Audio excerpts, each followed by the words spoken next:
রাষ্ট্রের সর্বোচ্চ পুরস্কার, সুতরাং আমারও ভালো লাগছে।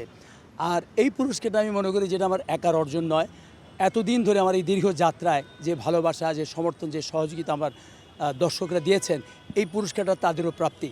এবং আমি অত্যন্ত অভিভূত হয়েছি বিভিন্ন জায়গায় এবং বিভিন্ন সোশ্যাল মিডিয়াতে, এবং আমার যারা শুভাকাঙ্ক্ষী রয়েছেন, দর্শক রয়েছেন, তাদের যে মন্তব্য আমি পেয়েছি, যে অনেকেই বলেছেন যে পুরস্কারটা পেয়েছেন আমরা খুশি হয়েছি, তবে আরও আগে পাওয়া উচিত ছিল, কিংবা আপনি এটা ডিজার্ভ করেন, দেরিতে হলেও পেয়েছেন, এ ধরনের মন্তব্য তারা করেছেন, যেটা আমার অত্যন্ত ভালো লেগেছে। আর আমিও বিশ্বাস করি যে মূলত পুরস্কার পাওয়ার জন্য কিন্তু আমি কখনোই অনুষ্ঠান করিনি, আমি করেছি আমার দায়বোধ থেকে।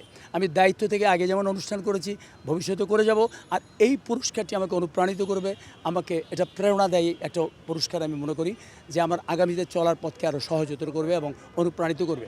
আরেকটি বিষয় আমি এখানে বলতে চাই যে স্বাধীনতা পুরস্কার, স্বাধীনতা শব্দটি অত্যন্ত গুরুত্বপূর্ণ একটি শব্দ। এর সঙ্গে আমাদের অস্তিত্ব, আমাদের সংগ্রাম, আমাদের গৌরব, আমাদের অহংকার জড়িত। তাই আমি মনে করি এই পুরস্কারটি সততার সঙ্গে দেওয়া উচিত।